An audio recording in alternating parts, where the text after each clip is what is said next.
Hari ini saya akan menyampaikan firman dengan judul Suami Diktator, Istri Gladiator. 1 Petrus pasal 3 ayat 1-4 akan saya bacakan, demikian bunyinya. Demikian juga kamu, hai istri-istri, tunduklah kepada suamimu, supaya jika ada di antara mereka yang tidak taat kepada firman, mereka juga tanpa perkataan dimenangkan oleh kelakuan istrinya. Jika mereka melihat bagaimana murni dan salehnya hidup istri mereka itu.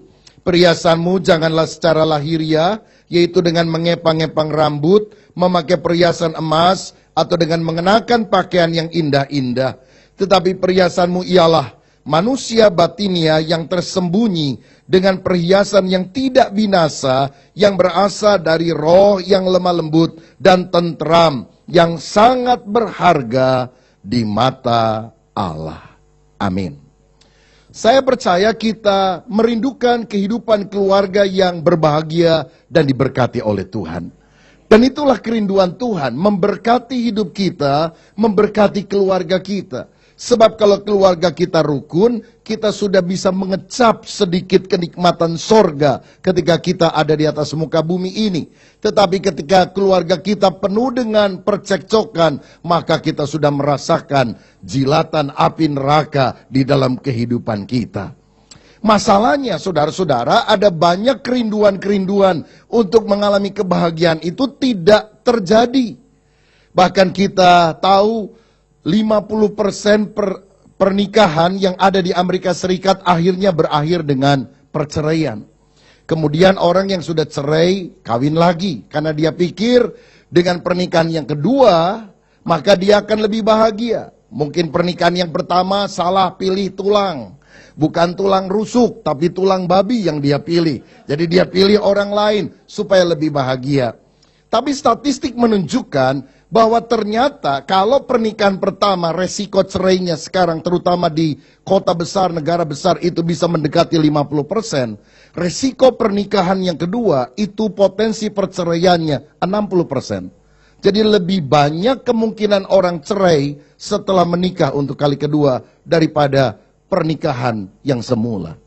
Dan semakin hari lebih banyak kasus perceraian itu disebabkan juga oleh masalah ekonomi dalam keluarga. Karena adanya hutang yang tidak terbayar.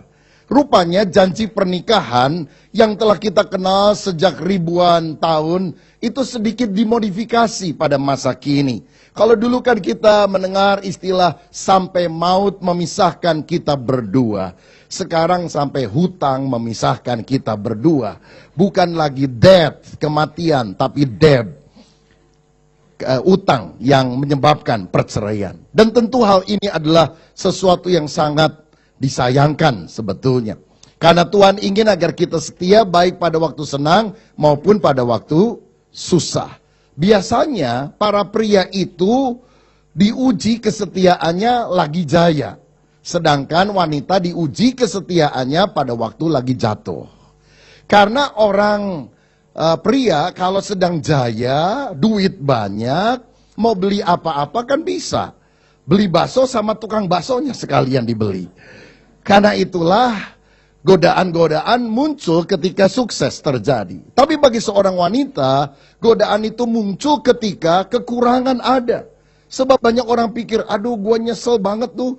Kawin sama elu, sengsara melulu nih dari dulu. Justru disitulah apakah kita bisa dipercaya bahkan ketika kita mengalami kekurangan. Tetapi saudara, walaupun masalah ekonomi merupakan salah satu penyebab perceraian bisa terjadi, sampai hari ini mayoritas perceraian masih disebabkan oleh satu hal, yaitu tidak ada lagi kecocokan antara satu dengan yang lain. Coba dengar orang-orang yang bercerai, termasuk artis yang seringkali muncul di infotainment. Apa yang menyebabkan mereka berpisah? Jawabannya adalah karena kami sudah tidak cocok satu dengan yang lain. Sudah berusaha dikompromikan tapi tidak pernah ada jalan tengah. Sehingga mereka akhirnya berpisah. Dengan kata lain, ketidakcocokan itu lebih berkaitan dengan masalah karakter. Dengan masalah sifat. Bukan dengan masalah keuangan. Bukan dengan masalah-masalah yang lain. Tetap mayoritasnya orang itu bercerai karena masalah sifat. Sifat suami kurang baik, sifat istri kurang baik, bertemu dalam pernikahan, hancurlah kehidupan. Apalagi kalau suami itu sifatnya keras, kolerik, diktator. Nah sekarang ini banyak suami diktator, istri nggak mau kalah, jadi gladiator. Sehingga percekcokan yang hebat itu terjadi di dalam keluarga. Pernikahan sudah ibarat arena tinju. Setiap hari selalu ada ronde 1, ronde 2, ronde 3. Dan anak-anak menjadi penontonnya. Masih untung bukan jadi wasitnya, saudara sekalian. Memang dulu banyak anggapan bahwa pria itu dilahirkan secara superior. Sedangkan wanita itu inferior. Sehingga pria itu seringkali menindas wanita. Kan dulu pernah ada lagu saudara, dikarang oleh Ismail Marzuki kalau saya tidak salah. Judul lagunya begini, diciptakan alam pria dan wanita, dua makhluk dalam asuhan dewata.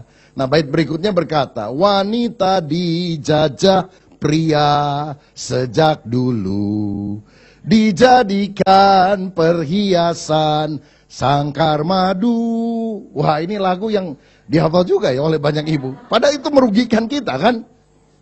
Nah ini yang menyebabkan banyak pria menganggap bahwa wanita itu bukan sesuatu yang istimewa.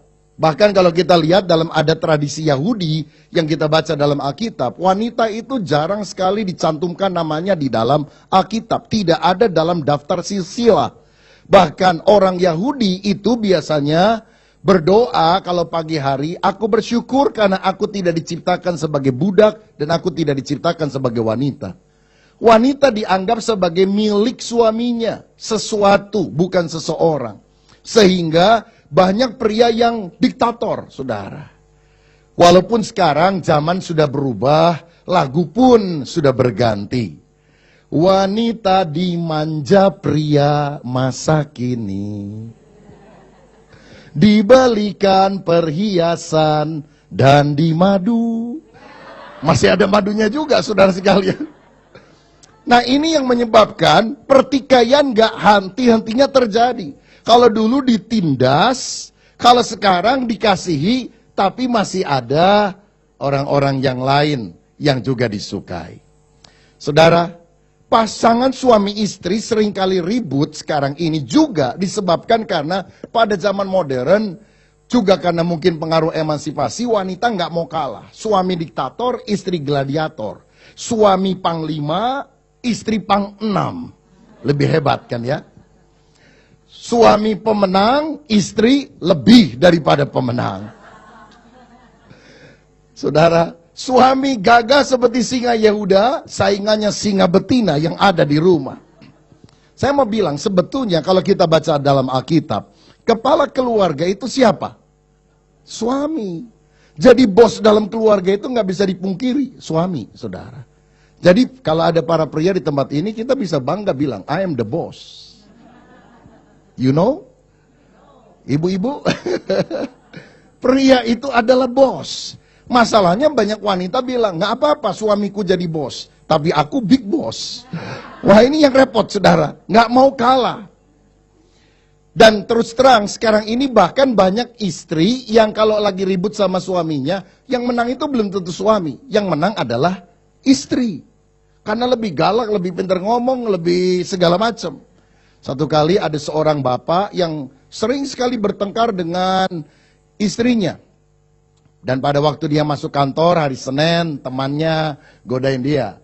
Minggu lalu lu ribut lagi nggak sama bini lu? Oh iya dong, biasa kan. Lalu gimana sikap dia? Oh kali ini luar biasa. Dia sampai merangkak-rangkak mendekati saya.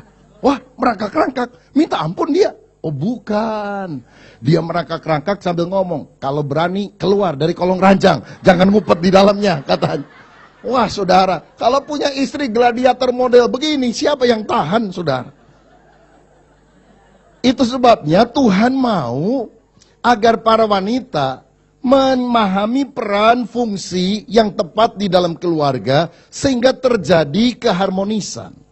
Nah hari ini saya ingin ajak kita melihat petunjuk firman Tuhan Ini bukan dari sudut pria, ini dari sudut Tuhan, saudara. Bagaimana peranan istri dalam mewujudkan keharmonisan keluarga. Ya, walaupun ada beberapa pria di sini, nggak apa-apa, kita bela-belain dulu pria ya. Karena ini yang hadirkan kebanyakan wanita. Apa peran istri dalam mewujudkan keharmonisan keluarga? Nah, kita tahu kata harmonis berasal dari kata harmoni. Harmoni itu artinya perpaduan hal-hal yang berbeda, tetapi saling mengisi, saling melengkapi satu dengan yang lain. Harmoni itu bukan sesuatu yang sifatnya sama. Lihat paduan suara, ada suara 1, 2, 3, dan 4. Bedakan suaranya, tetapi kalau diharmoniskan, justru itu menjadi sesuatu yang istimewa, enak untuk didengar. Suami dan istri itu beda. Jangan kita memaksa dia cocok dengan saya. Tetapi kita menerima kepelbagian itu justru untuk saling mengisi satu dengan yang lain. Seperti dua keping puzzle yang berbeda. Tetapi kalau dipasangkan itu menjadi pas. Karena saling melengkapi, saling mengisi. Kalau kita lihat ada sebuah sulaman, misalnya pemandangan yang bagus. Maka kan tidak hanya digunakan benang berwarna tertentu saja. Mungkin sudah bilang saya senang warna merah. Jadi gunung merah, kemudian rumah merah, sungai merah, pohon merah. Nggak jadi apa-apa kan saudara. Perlu ada warna merah, ada warna biru, ada warna coklat, ada warna hitam. Warna-warni dipadukan menjadi harmonis. Jadi memang kita harus memahami perbedaan dan tidak memaksa orang lain sama seperti saya. Kalau saya perhatikan, keluarga ribut itu biasanya pokok masalahnya cuma satu. Suami paksa istri cocok dengan dirinya, istri paksa suami cocok dengan dirinya. Betul nggak intinya itu? Saling memaksa. Padahal di dunia ini nggak ada pernikahan yang cocok. Yang ada hanyalah pernikahan yang tidak cocok, yang dicocok-cocokkan sampai cocok. Dengan pertolongan Tuhan. Kita boleh nikah berapa puluh tahun, jangan pernah mimpilah cari orang yang cocok. Aduh kok suami saya beda banget ya sifatnya sama saya. Itulah potensi harmonis. Tidak ada pernikahan yang cocok. Yang ada hanyalah pernikahan yang tidak cocok, yang dicocok-cocokkan sampai cocok dengan anugerah Tuhan. Setuju? Ada yang merasa pernikahan cocok sekali, suami istri cocok banget. Baju bisa seragam, hati belum tentu, saudara-saudara. Karena itu, bagaimana kita menempatkan diri di dalam kepelbagian, di dalam perbedaan ini untuk menciptakan keharmonisan tadi.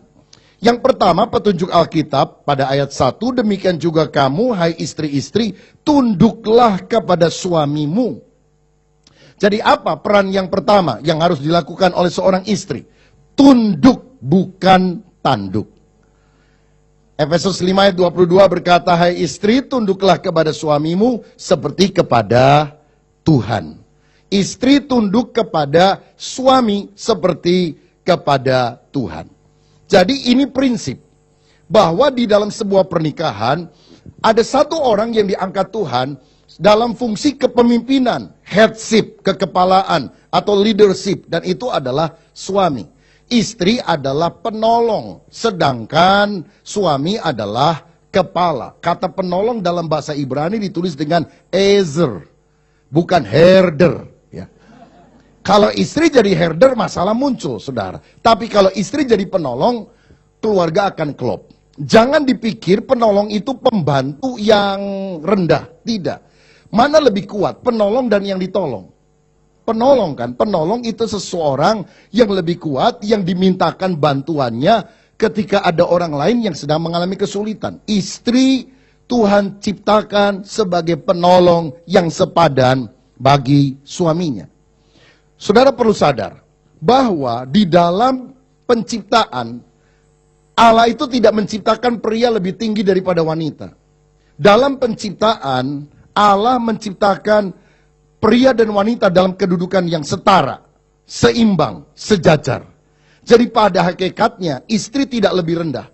Karena itulah mengapa Tuhan tidak menyukai adanya penindasan kepada kaum wanita.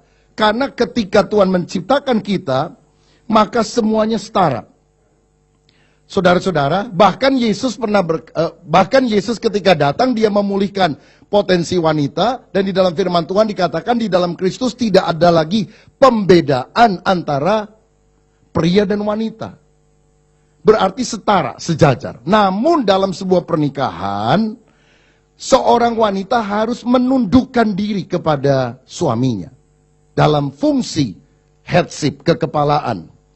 Nah, berarti ibarat sebuah mobil, dua-duanya itu bisa nyetir. Tetapi hanya salah satu orang yang boleh mengemudikan mobil pada satu saat. Jangan dua-duanya rebutan setir. Nggak sampai tujuan malah akan terjadi kecelakaan. Nah, kalau ada wanita yang tidak mau setelah mereka menikah tunduk kepada otoritas suami, ada solusi yang paling gampang. Jangan menikah. Sebab kalau saudara tidak mau tunduk kepada suami, itu yang paling bagus. Atur hidupmu sendiri, jangan menikah. Kenapa seorang wanita setelah menikah disebut dengan nama suaminya? Ibu Anu, ya, ibu yang disebut adalah nama suaminya. Misalnya Pak Agus, maka istrinya suka disebut Ibu Agus, begitu. Atau nama keluarganya itu menjadi hilang, diganti dengan nama fam daripada suaminya. Itu kan jelas menunjukkan bahwa memang ada fungsi kekepalaan di dalam keluarga tersebut. Nah, istri punya peranan yang sangat beragam di dalam pernikahan, kecuali satu, sebagai leader, sebagai kepala di dalam keluarga. Tunduk kepada suami dalam segala sesuatu. Istri boleh lebih pintar, tapi suami adalah tetap kepala. Istri boleh dapat uang lebih banyak, tapi tetap suami adalah kepala. Suami mungkin pendidikan bisa lebih rendah daripada istri. Istri lulusan fakultas, suami cuma bisa mikultas. Tapi kepala dalam keluarga adalah suami. Jika demikian, bolehkah istri usul kepada suaminya? Tentu saja. Tunduk tidak berarti tidak boleh memberikan pendapat. Oh, pokoknya saya tunduk aja deh. Gimana mau dibawa ke jurang, mau hancur, mau bangkrut, biarin aja. Tidak demikian. Justru ketika kita melihat ada pertimbangan yang kurang tepat yang dilakukan suami, kita harus memberikan usulan, masukan, pendapat. Tapi tetap pengambilan keputusan terakhir kita serahkan kepada suami. Kalau mau bikin sesuatu harus minta izin, bukan lapor. Beda loh antara lapor sama minta izin, saudara. Kalau lapor itu setuju nggak setuju, saya akan tetap lakukan, namanya juga lapor. Tapi kalau minta izin, boleh nggak saya melakukan ini? Nah, saudara, itu semuanya didasari oleh sikap hormat, respek kepada pasangan hidup. Masalahnya begini, kalau pasangan hidup itu terpelajar, rohani, bijaksana, gampang kan? Tapi masalahnya seperti ayat firman Tuhan tadi berkata, bahwa banyak suami-suami itu tidak takut akan Tuhan. Sikapnya keras, lebih bodoh lagi, saudara. Terus terang saya kadang-kadang lihat ada pasangan suami istri, wah istrinya itu luar biasa, bijaksana, kata-katanya santun, rohani. Suaminya enggak, saudara. Di Alkitab kan ada contoh, Abigail sama Nabal. Bahkan dikatakan, namanya Nabal, orangnya bebal. Mau dibunuh tuh sama Daud gara-gara omongannya. Gak enak tuh. Tapi istrinya, kata-katanya santun. Masa engkau membunuh, memang dia bebal dan sebagainya. Lunak hatinya. Sampai akhirnya Nabal mati sendiri, saudara. Setelah mati sendiri, Daud pikir ini cakep juga dan bijaksana juga. Ya udahlah, aku ambil juga lah sebagai istri. Terus terang memang ada istri yang kalau ngomong lebih bijaksana, pengambilan keputusan lebih benar. Tapi mengenai soal kekepalaan, tidak ada perdebatan. Ini sudah ditentukan oleh Tuhan. Nah, saya ingat ketika Barack Obama, Presiden Amerika, beberapa waktu yang lalu, melegalisir pernikahan sejenis di Amerika Serikat. Laki-laki dengan pria, wanita dengan perempuan. Sekarang boleh, legal, saudara. Maka salah satu yang menentang keras adalah Dr. Billy Graham.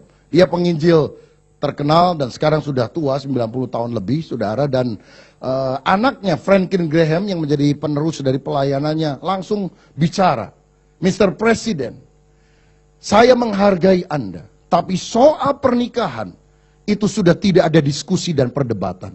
Karena bukan pemerintah yang memutuskan siapa yang boleh menikah dengan siapa. Itu ditentukan oleh Tuhan ketika dia menciptakan langit dan bumi. Nah, jadi masalah ini tidak ada lagi perdebatan. Hidup pernikahan itu akan capek kalau kita selalu berebut posisi siapa yang paling nomor satu di dalam keluarga. Tetapi ketika kita menerima fungsi kita yang baik, maka kita akan mengalami kehidupan yang bahagia. Jadi istri boleh usul, tapi kalau usul tidak diterima jangan usil. Usul nggak diterima, diam dulu, cari timing yang tepat, lalu usul lagi. Dan biasanya usulan-usulan yang disampaikan pada waktu yang tepat itu akan membuahkan hasil demi kebahagiaan seluruh keluarga itu. Alkitab bilang, hai istri tunduklah kepada suami seperti kepada Tuhan. Saudara tahu, sebutan Sarah kepada Abraham itu apa? Tuannya. Ada di sini ibu-ibu yang panggil suaminya Tuan? Nggak ada. Panggilnya apa? Lu kan? Lu udah makan belum? Kalau lu belum makan, lu duduk sini, gua ke situ. Begitu, saudara. Itu Abraham, istrinya panggil suaminya itu tuannya. Ada rasa respek, ada rasa hormat. Seperti kepada Tuhan. Nah, apakah ini berarti kalau suami ngomong perintah apa saja, istri harus turut, padahal itu bertentangan dengan firman? Jawabannya tidak. Begini saudara, kita itu harus tunduk kepada otoritas yang di atas kita. Tapi di atas otoritas yang ada otoritas yang lebih tinggi. Nah, kita tidak boleh menentang otoritas yang paling tinggi, yaitu ketetapan Tuhan. Kita tahu di Indonesia kan ada Undang-Undang Dasar 45, lalu ada di bawahnya undang-undang, lalu kemudian ada banyak peraturan, misalnya apa? Peraturan pemerintah, keputusan presiden, keputusan gubernur dan sebagainya. Pokoknya yang paling bawah bisa saja bikin aturan, tapi tidak boleh menabrak keputusan yang ada di atas. Itu sebabnya ketika murid-murid Yesus dilarang memberitakan kabar Injil bahwa Yesus telah bangkit dari antara orang mati, Petrus berkata dengan tegas, putuskan mana yang benar, taat kepada Anda manusia, pengadilan agama, atau tunduk kepada Allah. Tapi kita harus lebih taat kepada Allah daripada kepada manusia. Karena apa yang dibuat itu melanggar ketetapan yang ada di atasnya. Jadi kalau suami bilang, udah kamu ambil aja tuh, kamu kan pinter komputer, ambil tuh duitnya orang, sedot ke sini. Nah itu jelas saudara sekalian, tindakan yang dilarang oleh Tuhan. Maka kita berhak untuk menolak hal tersebut. Karena apa yang kita pikirkan itu bertentangan dengan apa yang ada di atasnya. Kita juga tidak boleh melanggar hukum negara. Jangan melakukan satu tindakan yang menyebabkan kita akan mengalami hal yang sifatnya kriminal. Suami misalnya nyuruh, kamu bawa ya kantong ini, isinya apa? Ada narkoba, tapi nanti kita dapat untung besar. Itu kan ilegal, tetap tidak boleh dilakukan. Karena ketaatan kita tetap harus tunduk kepada otoritas yang di atasnya. Saudara, lihat satu contoh di dalam Alkitab. Ada perintah Firaun kepada dua bidan Mesir, namanya Sifra dan Pua. Sifra dan Pua disuruh oleh Firaun, kalau ada bayi laki-laki Yahudi yang dilahirkan, maka kamu pencet dulu, matiin dulu. Kalau yang perempuan biarin saja. Tapi Sifra dan Pua nggak mau melakukannya, berarti dia tidak taat kepada perintah Firaun. Dan dia bikin alasannya sebetulnya bohong ya. Dia bilang apa? Itu orang-orang Yahudi kuat, jadi sebelum kami pencet bayinya udah keluar duluan. Kita bahkan belum sempat datang ke rumahnya, udah muncul duluan. Sehingga Firaun juga jadi kesel sama Sifra dan Pua. Tetapi Alkitab bilang, apa yang dilakukan Sifra dan Pua ini berkenan kepada Tuhan, sehingga Tuhan membuat mereka berkeluarga dan punya anak. Diberkati Tuhan. Nah kadang orang suka tanya sama saya, kok Tuhan memberkati kebohongan? Jawaban saya bukan, Allah tidak memberkati kebohongan. Allah menghargai sikapnya. Dia tidak taat kepada otoritas di atasnya karena peraturan otoritas di atasnya itu bertentangan dengan otoritas yang tertinggi.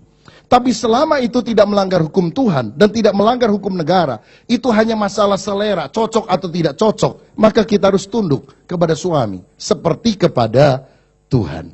Amin saudara. Saya yakin kalau prinsip ini dilakukan, hidup kita akan rukun. Dan ingat, suami tidak perlu menundukkan istrinya. Istri itu tunduk dengan kerelaannya sendiri. Hai istri, tunduklah kepada suami. Nggak ada ayat berkata, hai suami, tundukkanlah istrimu. Masalah keluarga adalah istri nggak mau tunduk, suami menunduk-nundukan istri. Tugas suami mengasihi istri, tugas istri adalah tunduk kepada suami. Lakukan bagian kita masing-masing, maka kebahagiaan akan datang dalam kehidupan. Yang kedua, apa peran istri dalam mewujudkan keharmonisan keluarga? Yang pertama tadi tunduk bukan tanduk, yang kedua perbuatan bukan perkataan. Ayat 1 saya baca lagi dari 1 Petrus 3, demikian juga kamu hai istri-istri, tunduklah kepada suamimu supaya jika ada di antara mereka yang tidak taat kepada firman, mereka juga tanpa perkataan dimenangkan oleh apa? Kelakuan istrinya. Berarti kita bisa menjangkau suami bahkan yang tidak takut Tuhan, yang tidak kenal Tuhan, yang tidak rohani, bahkan bukan orang Kristen, kalau kita mewujudkan perbuatan yang baik, bukan perkataan. Banyak wanita ingin suaminya itu ke gereja, lebih rohani dan sebagainya. Caranya gimana? Dicereweti aja saudara sekalian. Atau cara yang lebih rohani. Kalau kita dengar khotbah yang rasanya bagus, ini cocok nih buat suami saya. Maka kita langsung borong CD-nya, 10 saudara sekalian. Langsung kita pulang ke rumah, kita setel itu CD khotbah. Dikencengin, volume sampai habis saudara, sampai mentok. Maksudnya bukan kita yang dengar, tapi suami yang dengar. Saya mau bilang, itu tidak akan pernah efektif, karena Alkitab tidak mengajarkan itu. Alkitab bilang bahwa suami dimenangkan melihat kelakuan istrinya. Action lebih keras suaranya daripada word, perkataan. Saudara sekalian, ketika kita melakukan perbuatan-perbuatan yang cocok dengan firman Tuhan, maka lambat laun suaminya itu akan melihat, kok dia berubah ya. Maka kemudian dia akan mulai membuka hati bagi sang juru selamat. Bahkan sebetulnya kalau istri terlalu banyak mencereweti suami, diomongin berkali-kali, maka dia bukannya bertobat, dia lebih sebel, saudara. Wah, kalau ngomong menang-menangan, biasanya istri itu lebih pinter, saudara. Ya. Istri itu memang potensi ngomongnya kan lebih banyak, ya. Persediaan kata-katanya kan lebih banyak dan lebih kreatif daripada suami. Nah karena itu kalau menang-menangan ngomong, istri menang. Tapi menang debat belum tentu memenangkan jiwanya. Untuk bisa memenangkan jiwanya, kita harus menunjukkan perbuatan, perilaku yang baik. Sama kepada anak juga. Ketika seorang ibu mulai terus mencereweti anaknya, nggak akan ada perubahan dalam diri anak. Malah lebih menjadi-jadi. Masalahnya, memang anak sekarang ini dalam pola pendidikan agak beda sama anak dulu. Anak dulu kan takut banget sama orang tuanya, hormat bener. Anak sekarang ini, aduh cuek-cuek saudara. Generasinya sudah generasi autis. Tiap hari yang dilihat bukan mamanya, bebe aja saudara sekalian. Ya masuk, cari iPad-nya, laptopnya. Dia punya teman-teman sendiri. Dan kepada orang tua, hubungan itu rasanya menjadi renggang. Nah, kadang-kadang orang tua jadi jengkel. Apalagi anak sekarang kalau diomongin sekali kan nggak pernah bisa toh. Nak, belajar. Langsung dia belajar? Enggak. Berapa kali mesti diomongin? 1 kali? 2 kali? Enggak kan? Berkali-kali, saudara. Nak, belajar. Diam dia. Nak, belajar. Ya, Ma. Tapi enggak juga. Nak, belajar. Sebentar, nonton film. Ini lagi rame, seru TV-nya. Mamanya tunggu, 5 menit lagi filmnya udah bubar. Nak, belajar. Film sambungannya lebih rame. Kan jengkel, saudara. Langsung teriak, nak, belajar. Tanduk udah keluar, baru anak pergi ke kamar belajar. Jadi ngomong sama anak nggak bisa sekali, harus diulang berkali-kali. Itu sebabnya mengapa banyak pria heran. Saya dulu waktu kawin sama istri saya itu pendiam, putri malu. Sekarang kau malu-maluin. Waduh, ngomong nggak beres-beres, nggak berhenti-berhenti. Kenapa? Salah satunya adalah karena akibat mendidik anak, saudara sekalian. Karena ngomong sama anak nggak bisa sekali, mesti berkali-kali. Akibatnya pernya do. Masalahnya adalah seringkali wanita menganggap, istri menganggap suaminya adalah anaknya yang paling gede. Jadi kalau dia ngomong sama suaminya juga harus berkali-kali.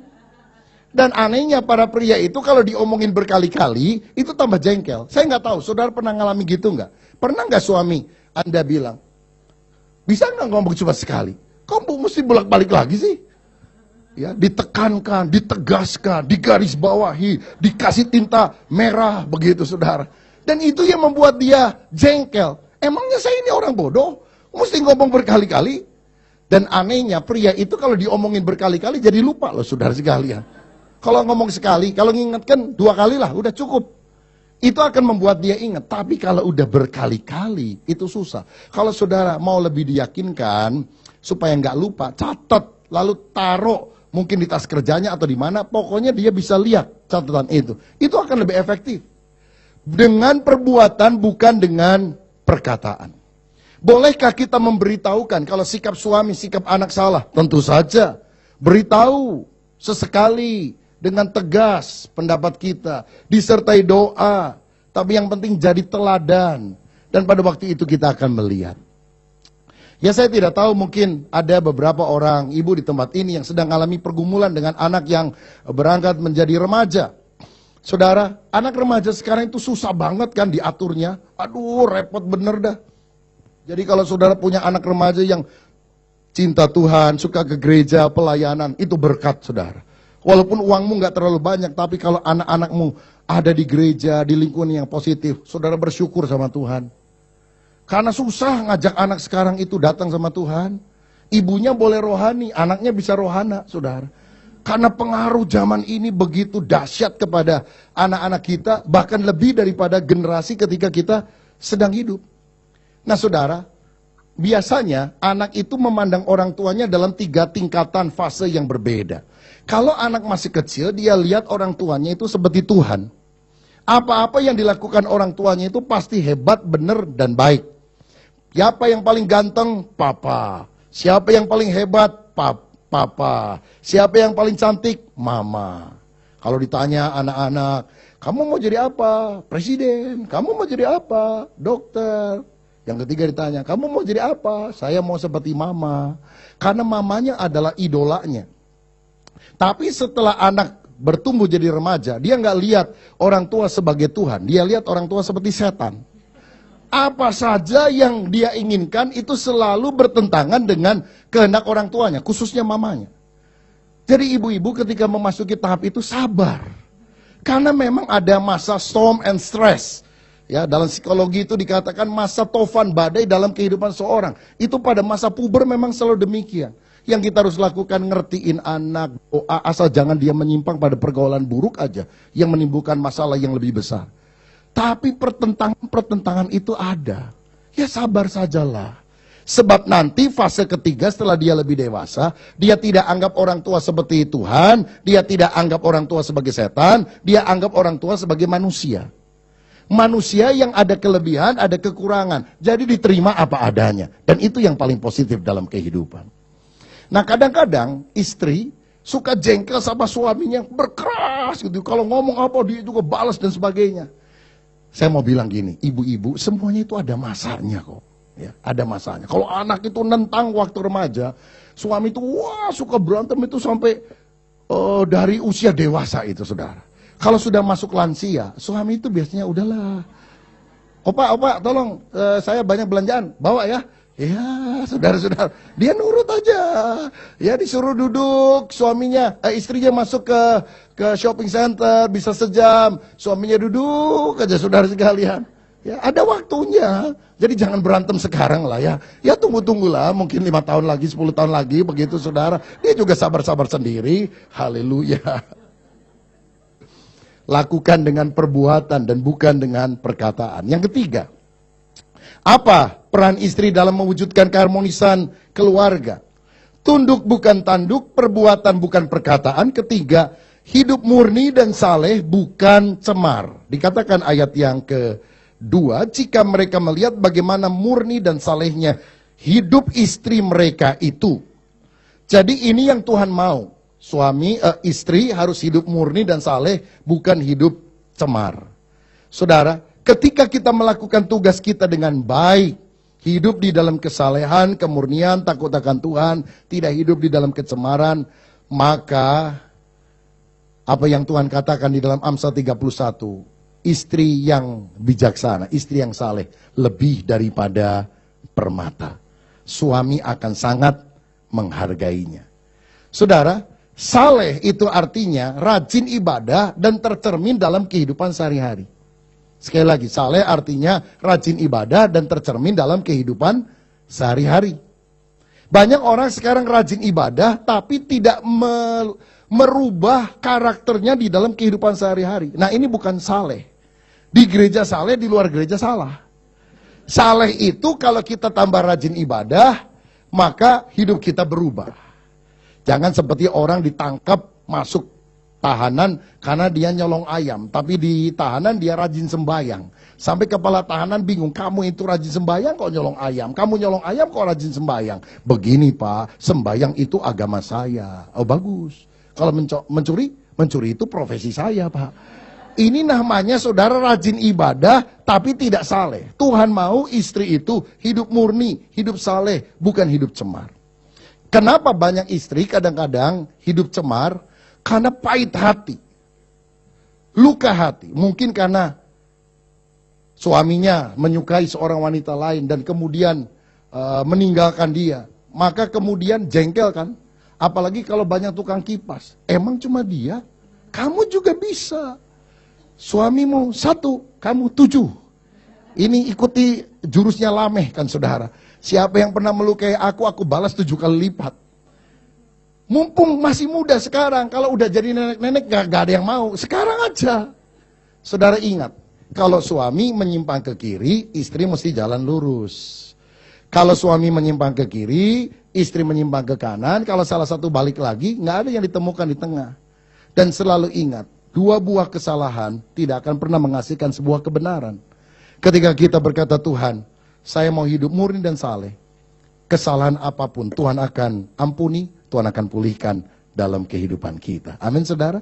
Ini yang Tuhan mau, hidup murni dan saleh dan bukan cemar. Dalam Amsal 31 ayat 10-12 dikatakan demikian. Puji-pujian untuk istri yang cakap.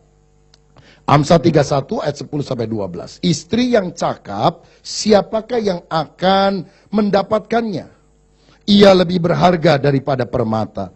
Hati suaminya percaya kepadanya. Suaminya tidak akan kekurangan keuntungan. Ia berbuat baik kepada suaminya dan tidak berbuat jahat sepanjang umurnya. Ayat 23, suaminya dikenal di pintu gerbang kalau ia duduk bersama-sama para tua-tua negeri. Istri yang saleh lebih berharga daripada permata. Saudara, bahkan suaminya percaya kepada dia. Suaminya tidak akan kurang keuntungan. Karena istri selalu memikirkan yang terbaik bagi suaminya. Tidak merugikan suaminya. Sehingga suaminya percaya kepada dia. Banyak kan saudara, suami itu tidak mau mempercayakan misalnya berapa uang yang dia dapat dari pekerjaannya kepada istrinya. Cuma dijatah doang. Kenapa? Kalau saudara ngalami itu mungkin perlu dipikir. Suami nggak ada trust sama istri. Karena mungkin istri juga terlalu boros. Bisa saja kan begitu. Ada wanita yang jengkel sekali karena dia merasa saya ini istri. Tapi kok saya nggak dipercaya untuk mengelola keuangan keluarga. Kenapa kok cuma dikasih begitu saja? Dan inilah yang menimbulkan masalah dalam keluarga. Tapi coba dicek. Barangkali karena suami berpikir istri terlalu royal dan tidak bisa mengelola keuangan keluarga dengan baik. Kalau begitu dapat uang, jurusnya masuk gampang, keluar susah. Apalagi kalau udah dapat uang, wah bergirang dia. Suasana hati berubah. Dan dia mulai senam. Jalan-jalan di mall dari terbit matahari sampai tenggelamnya. Belanja saudara-saudara, 5 kantong kresek di tangan kiri, 7 kantong kresek di tangan kanan. Berlari tidak menjadi lelah, berjalan tidak menjadi lemah. Karena ada kekuatan seperti sayap Raja Wali. Dan kalau suami berkata, aduh mam jangan boros, kan uang kita terbatas. Jawabnya gampang, tenang pap, burung di udara, Tuhan pelihara. Apalagi kita orang percaya. Masalahnya kan kita bukan burung saudara-saudara. Kita diberi hikmat untuk mengelola keuangan dengan baik. Nah, ini yang Tuhan mau dalam kehidupan kita. Menjadi seorang istri yang bisa dipercaya oleh suami. Berbuat baik, tidak pernah berbuat curang seumur hidupnya. Dan akibatnya suami dikenal di pintu gerbang. Kehadiran seorang istri yang bijaksana dalam keluarga membuat karir suaminya makin sukses. Coba saudara pikir, apakah posisi saudara sebagai pendamping membuat pasangan hidupmu lebih baik? Karakternya lebih baik, pekerjaannya lebih baik, hidupnya lebih baik, rohanianya lebih baik. dibandingkan bila ada orang lain yang di sisinya? Apakah hidup kita memperkaya kehidupan pasangan kita? Saya yakin di balik kesuksesan seorang suami, ada seorang istri yang lebih hebat di belakangnya. Satu kali ada sepasangan suami istri namanya Bill Clinton and Hillary Clinton. Ya, tahu kan? Dua-duanya lagi naik mobil, saudara sekalian. Lalu karena bensinnya sudah hampir habis, mereka mampir dulu di sebuah pom bensin. Lalu Bill Clinton beli bensin, waktu dia mau bayar, dia kaget, saudara. Karena ternyata yang punya pom bensin itu adalah seorang pria, teman sekelas daripada Hillary. Teman sekelas daripada istrinya. Lalu dia panggil, Hillary, come here. Kamu masih ingat nggak? Oh iya. Saudara gimana nggak ingat? Karena dulu waktu zaman SMA masih pacaran nih saudara, Hillary sama pemilik pom bensin itu. Dulu belum jadi pemilik pom bensin, masih anak SMA gitu. Udah ngobrol-ngobrol sebentar lalu mereka pergi. Nah ketika Bill mulai nyetir lagi, dia tersenyum simpul. Dia bangga, dia bilang, kalau kamu pilih dia, oh kamu sekarang jadi apa? Istri tukang pom bensin. Untuk kamu pilih saya, kamu jadi istri presiden Amerika Serikat. Tapi Hillary bilang, oh keliru. Kalau saya menikah sama dia, saya akan jadikan dia presiden. Dan kamu yang jadi tukang pom bensin, katanya. Istri itu powerful, saudara sekalian. Asal bisa diarahkan, mengarahkan diri dengan baik. Dengan apa? Hidup murni, saleh, tidak cemar. Sehingga suaminya dikenal. Haleluya. Yang terakhir, yang keempat sekarang. Ayat yang ketiga dari 1 Petrus pasal yang ketiga tadi berkata demikian. Perhiasanmu janganlah secara lahiriah, yaitu dengan mengepang-ngepang rambut, memakai perhiasan emas, atau dengan mengenakan pakaian yang indah-indah. Tetapi perhiasanmu ialah manusia batinia yang tersembunyi dan perhiasan yang tidak binasa, yang berasal dari roh yang lemah lembut dan tentram, yang sangat berharga di mata Allah. Peran istri, pertama, tunduk bukan tanduk. Kedua, perbuatan bukan perkataan. Ketiga, murni, saleh, bukan cemar. Yang keempat, perhiasan batinia, bukan perhiasan lahiriah. The real beauty is inner beauty. Kecantikan yang sejati itu berasal dari dalam. Saudara, untuk mendandani luar dengan perhiasan jasmania, itu gampang. Rambut di salon, muka di sablon. Penampilan kita langsung lebih menarik. Cepat, 1-2 jam selesai. Tapi mendandani batin ini loh, membutuhkan perjuangan seumur hidup. Saudara, Tuhan mau memproses kita agar yang cantik itu bukan cuma luarnya, tapi dalamnya juga cantik. Ada orang merasa diri cantik, nyebrang jalan gak lihat-lihat, ketabrak mobil. Kan hilang cantiknya, saudara.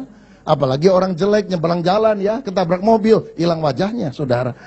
Karena itulah, kita harus mendandani bagian dalam, inner beauty, bukan hanya sekedar luar. Beberapa bulan yang lalu saya dapat sebuah gambar di BlackBerry Messenger. Ada sepasang suami istri di China, suaminya cakep, istrinya cakep, cantik, saudara. Tapi akhirnya suaminya menggugat istrinya cerai, dan saya dengar katanya dikabulkan permohonan cerainya, karena mereka punya 3 orang anak, semuanya jelek, saudara. Suami mancung, istri mancung, anak pesek semuanya. Ya. Lalu suaminya pikir bahwa istrinya itu selingkuh dengan orang lain yang jelek. Tapi akhirnya ada pengakuan katanya saudara. Ternyata dulu wajah istrinya itu sebelum kawin itu memang jelek, dioperasi plastik begitu. Kan yang sekarang ini kan banyak ibu-ibu kalau jalan-jalan tuh Korea, kemana, ya Thailand dengan tujuan bukan shopping, bukan mendandani wajah, mata jadi belok, kemudian hidung jadi mancung seperti pisang Ambon, jadi berubah saudara.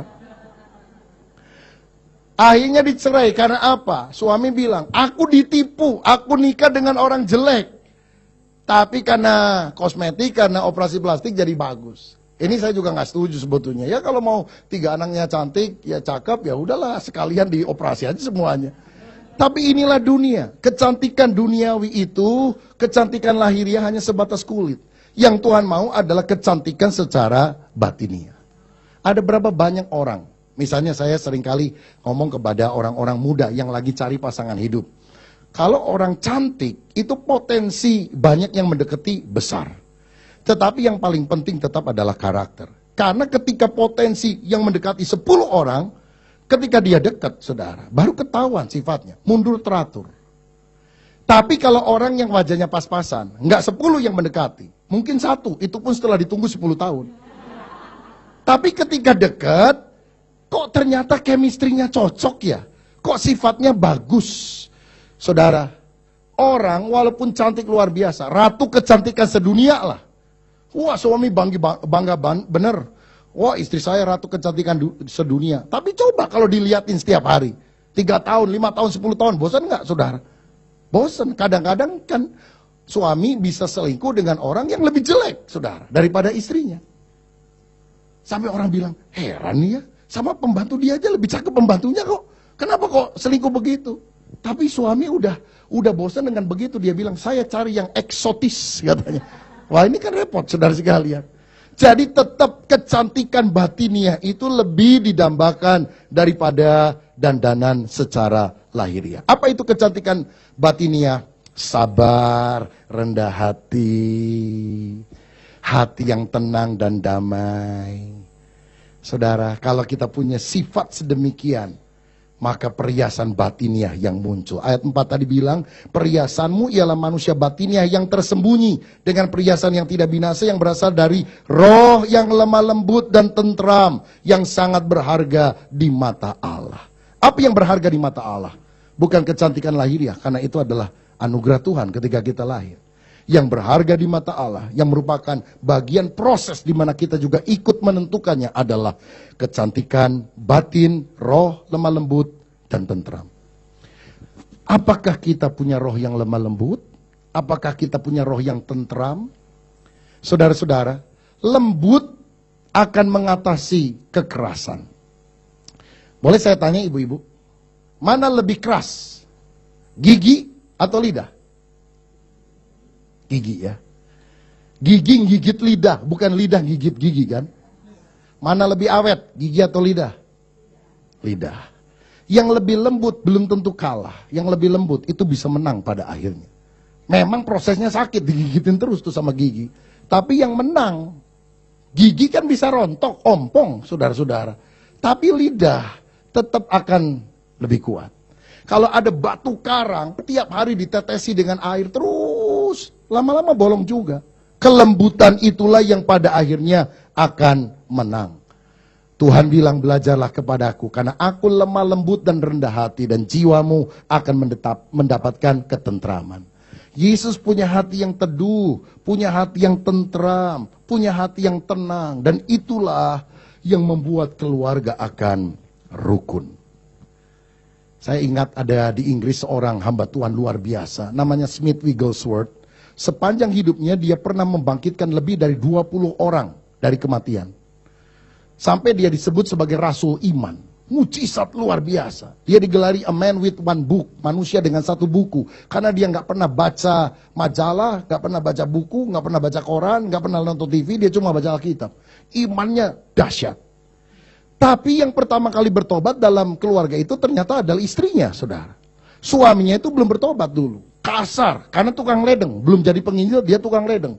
Perawakannya tinggi, kasar, keras. Dan dia melarang istrinya pergi ke gereja. Sampai satu kali, istrinya suka curi-curi ke gereja, kalau ketahuan dimarahin. Satu hari, Natal, istrinya bilang, Pap, masa saya dilarang terus ke gereja? Ini kan Natal, boleh dong. Saya pergi ke gereja sekarang, nggak dimarahin sama kamu. Oke lah, kalau Natal boleh. Tapi jam berapa kamu pulang?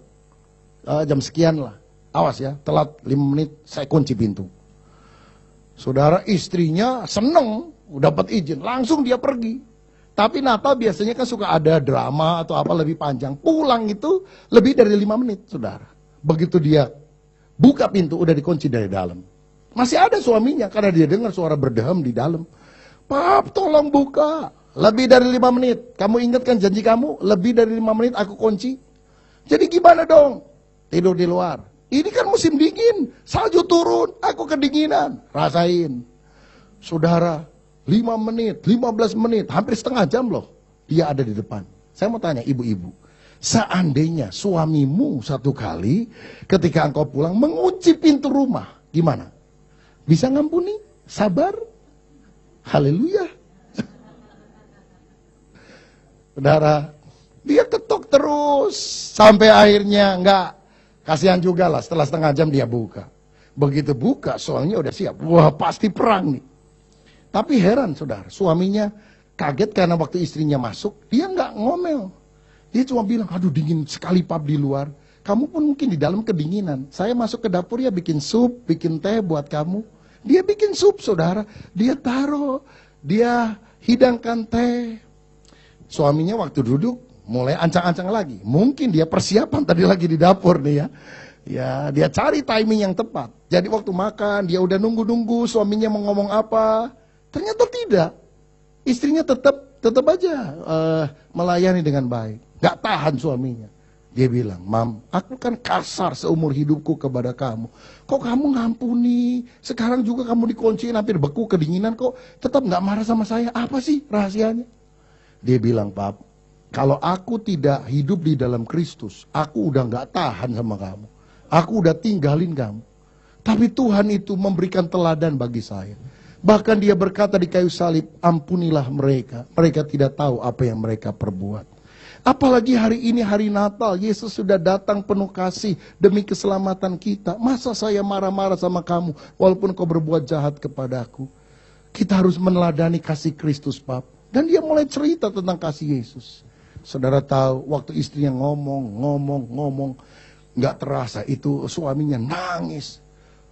Wah, nangis kayak anak kecil. Ini orang yang tinggi besar, berangasan, tukang ledeng, nangis. Hari itu terjadi KKR, kebaktian kebangunan rohani, dengan pengkhotbah wanita dan satu jemaat yang hadir.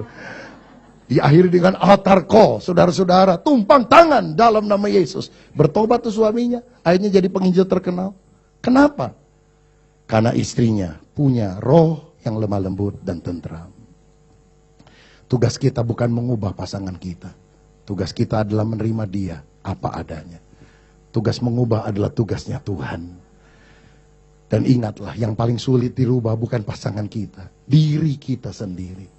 Mulailah kita berkata, Bapa, sentuh hatiku, ubah hidupku menjadi yang baru. Kalau selama ini engkau selalu berkata, Tuhan ubah orang lain, hari ini minta agar Tuhan mengubah hidup kita. Dan saya percaya keluarga kita dipulihkan oleh Tuhan. Mari kita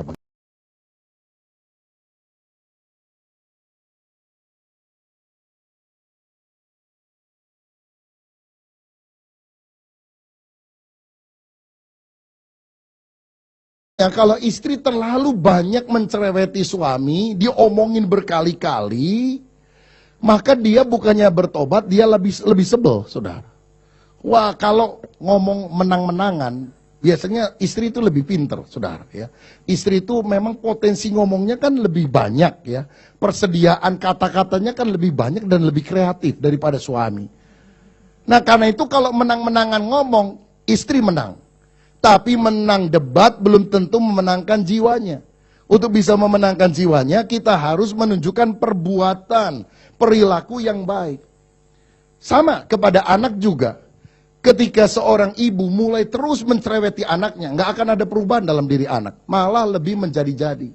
Masalahnya, memang anak sekarang ini dalam pola pendidikan agak beda sama anak dulu. Anak dulu kan takut banget sama orang tuanya, hormat bener. Anak sekarang ini, aduh cuek-cuek saudara. Generasinya sudah generasi autis. Tiap hari yang dilihat bukan mamanya, bebe aja saudara sekalian. Ya masuk, cari iPad-nya, laptopnya. Dia punya teman-teman sendiri. Dan kepada orang tua, hubungan itu rasanya menjadi renggang. Nah, kadang-kadang orang tua jadi jengkel. Apalagi anak sekarang kalau diomongin sekali kan nggak pernah bisa toh. Nak, belajar. Langsung dia belajar? Enggak. Berapa kali mesti diomongin? 1 kali? 2 kali? Enggak kan? Berkali-kali, saudara. Nak, belajar. Diam dia. Nak, belajar. Ya, Ma. Tapi enggak juga. Nak, belajar. Sebentar, nonton film. Ini lagi rame, seru TV-nya. Mamanya tunggu, 5 menit lagi filmnya udah bubar. Nak, belajar. Film sambungannya lebih rame. Kan jengkel, saudara. Langsung teriak, nak, belajar. Tanduk udah keluar, baru anak pergi ke kamar belajar. Jadi ngomong sama anak nggak bisa sekali, harus diulang berkali-kali. Itu sebabnya mengapa banyak pria heran. Saya dulu waktu kawin sama istri saya itu pendiam, putri malu. Sekarang kau malu-maluin. Waduh, ngomong gak beres-beres, gak berhenti-berhenti. Kenapa? Salah satunya adalah karena akibat mendidik anak, saudara sekalian. Karena ngomong sama anak gak bisa sekali, mesti berkali-kali. Akibatnya pernya do. Masalahnya adalah seringkali wanita menganggap, istri menganggap suaminya adalah anaknya yang paling gede. Jadi kalau dia ngomong sama suaminya juga harus berkali-kali.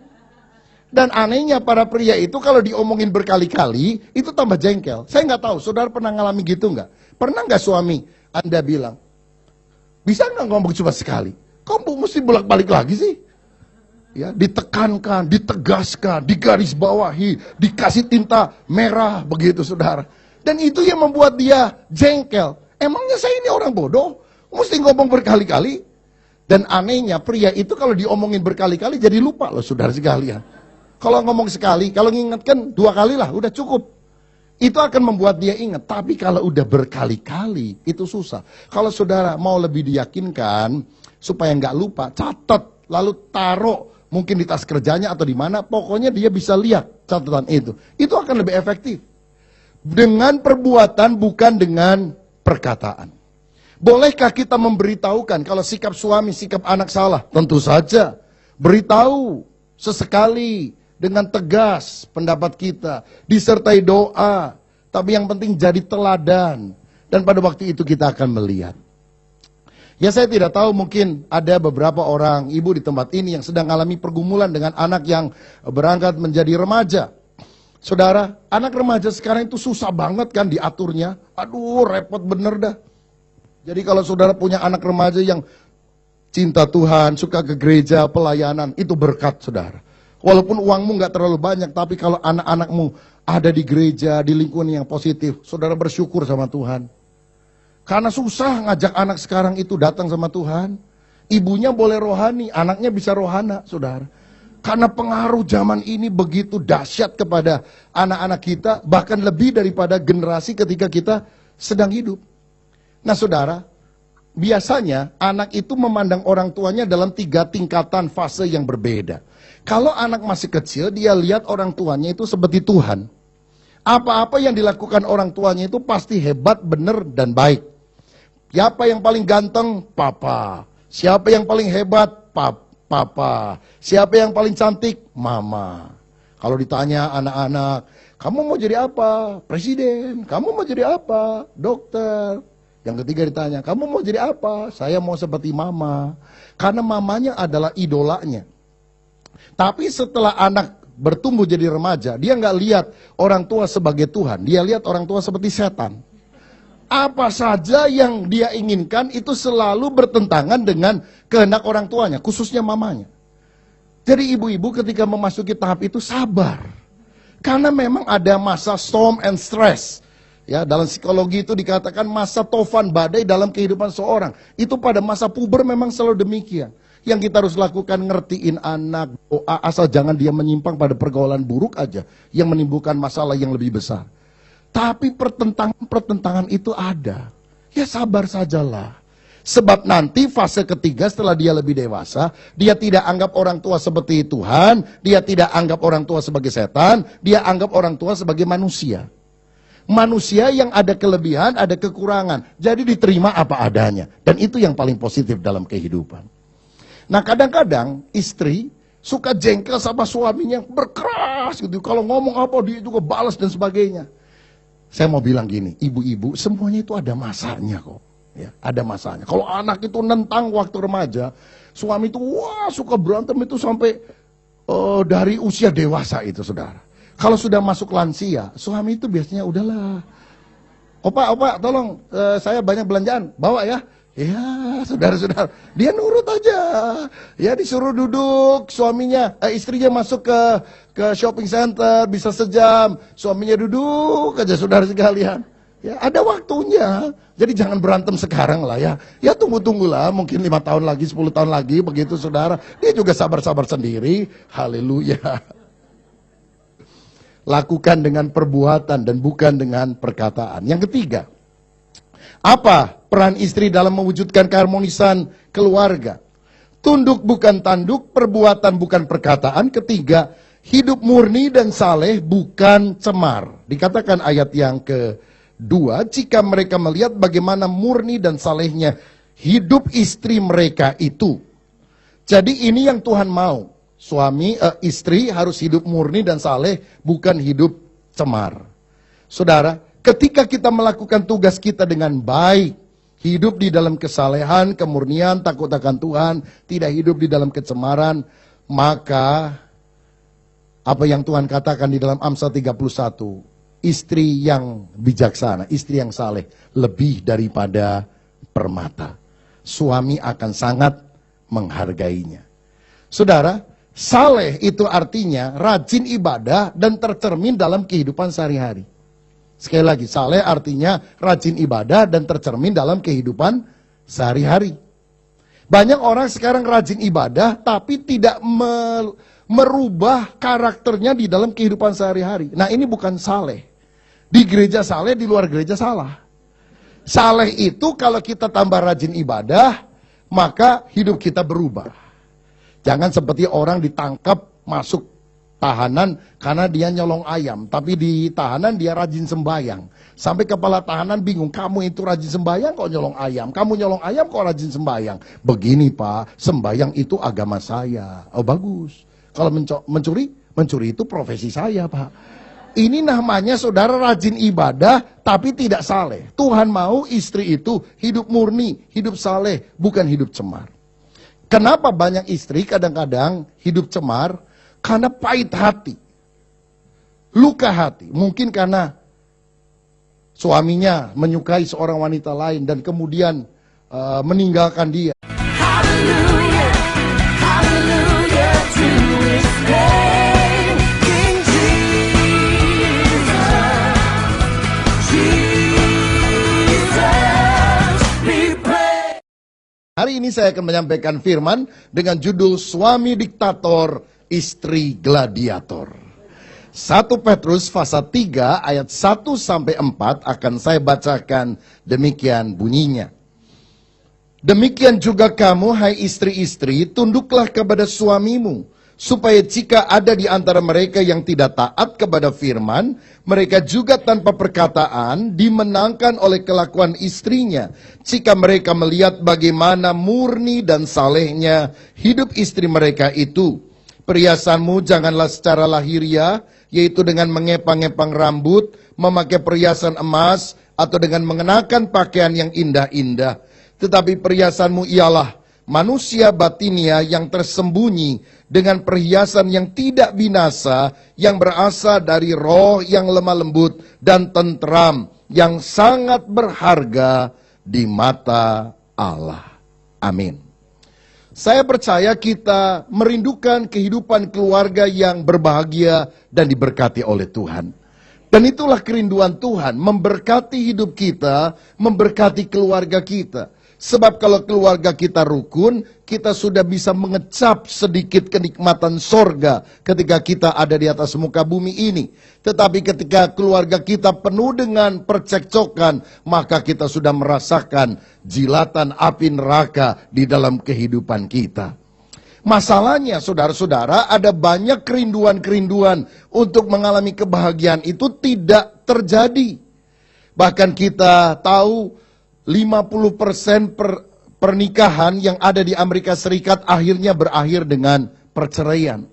Kemudian orang yang sudah cerai kawin lagi karena dia pikir dengan pernikahan yang kedua maka dia akan lebih bahagia. Mungkin pernikahan yang pertama salah pilih tulang. Bukan tulang rusuk tapi tulang babi yang dia pilih. Jadi dia pilih orang lain supaya lebih bahagia. Tapi statistik menunjukkan bahwa ternyata kalau pernikahan pertama resiko cerainya sekarang terutama di kota besar, negara besar itu bisa mendekati 50%. Resiko pernikahan yang kedua itu potensi perceraiannya 60%. Jadi lebih banyak kemungkinan orang cerai setelah menikah untuk kali kedua daripada pernikahan yang semula. Dan semakin hari lebih banyak kasus perceraian itu disebabkan juga oleh masalah ekonomi dalam keluarga. Karena adanya hutang yang tidak terbayar.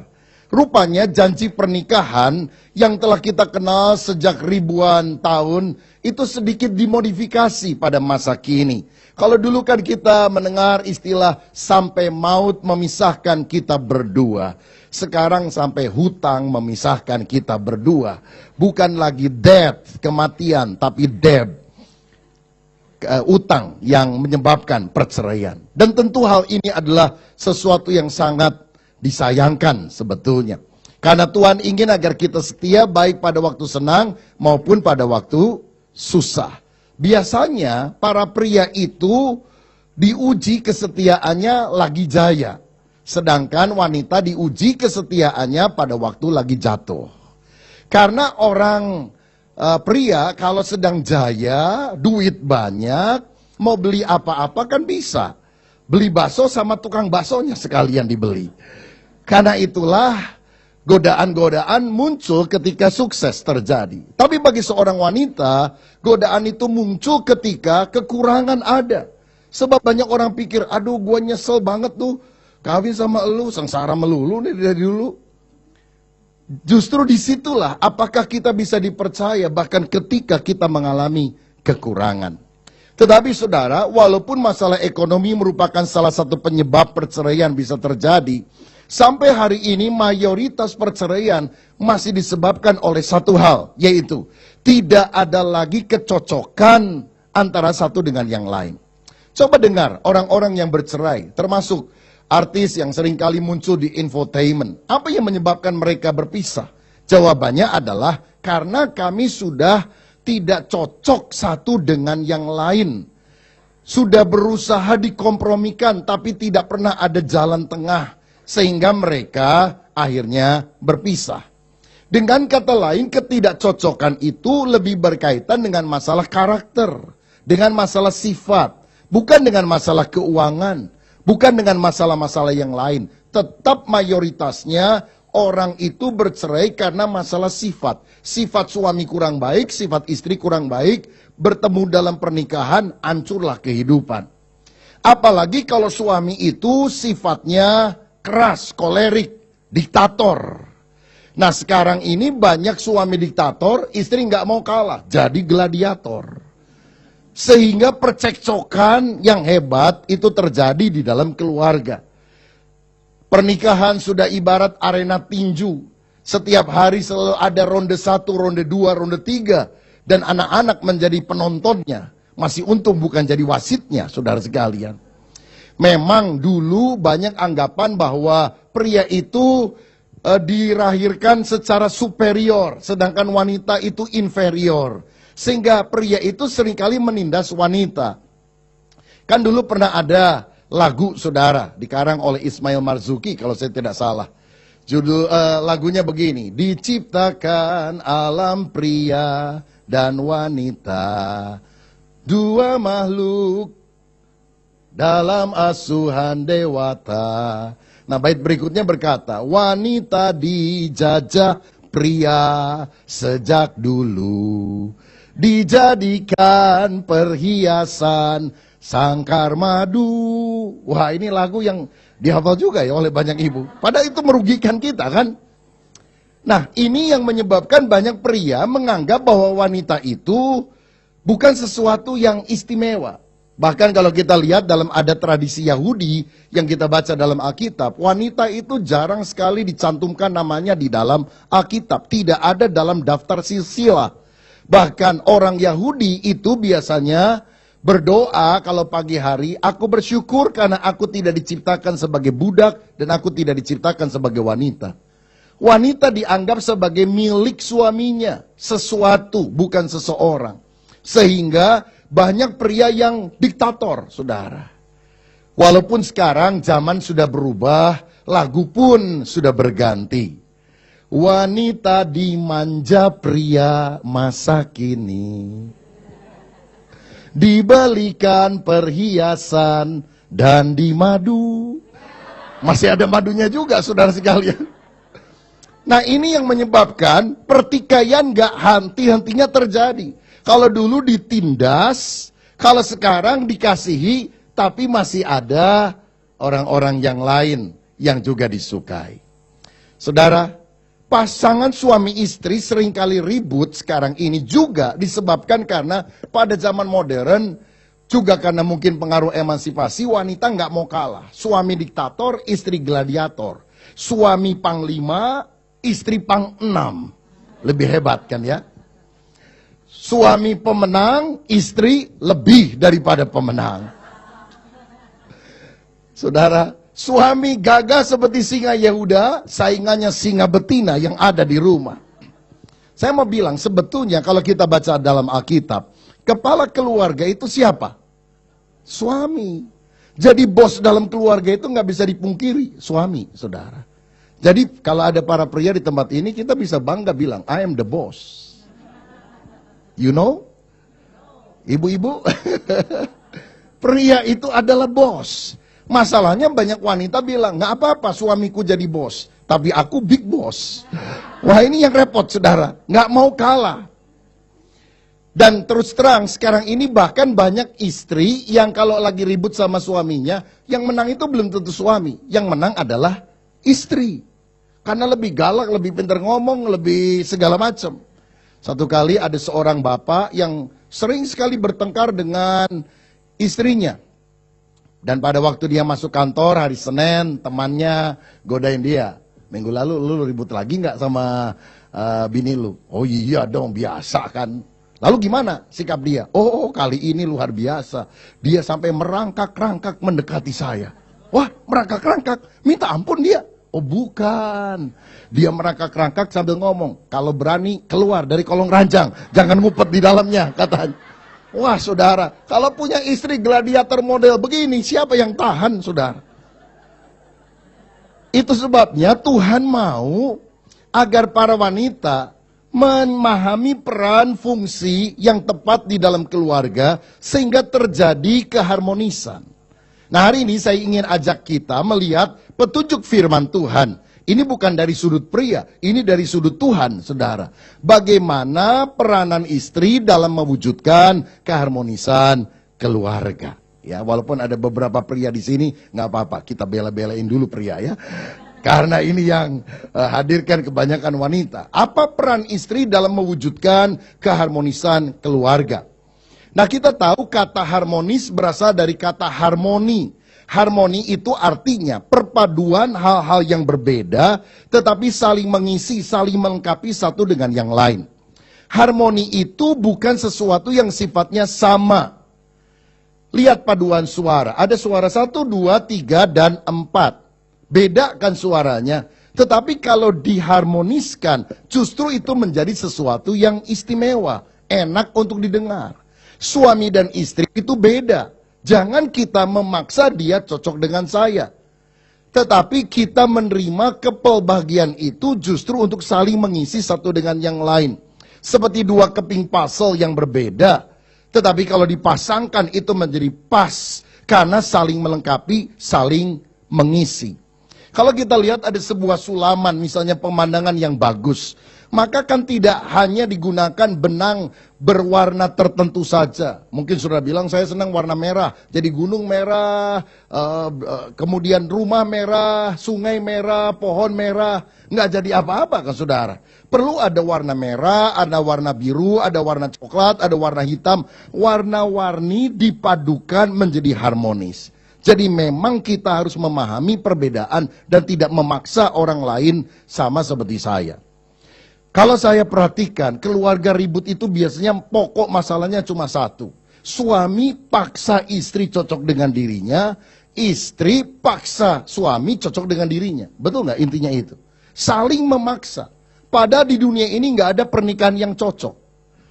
Yang ada hanyalah pernikahan yang tidak cocok, yang dicocok-cocokkan sampai cocok. Dengan pertolongan Tuhan. Kita boleh nikah berapa puluh tahun, jangan pernah mimpilah cari orang yang cocok. Aduh kok suami saya beda banget ya sifatnya sama saya. Itulah potensi harmonis. Tidak ada pernikahan yang cocok. Yang ada hanyalah pernikahan yang tidak cocok, yang dicocok-cocokkan sampai cocok dengan anugerah Tuhan. Setuju? Ada yang merasa pernikahan cocok sekali, suami istri cocok banget. Baju bisa seragam, hati belum tentu, saudara-saudara. Karena itu, bagaimana kita menempatkan diri di dalam kepelbagian, di dalam perbedaan ini untuk menciptakan keharmonisan tadi. Yang pertama, petunjuk Alkitab pada ayat 1, demikian juga kamu, hai istri-istri, tunduklah kepada suamimu. Jadi apa peran yang pertama yang harus dilakukan oleh seorang istri? Tunduk, bukan tanduk.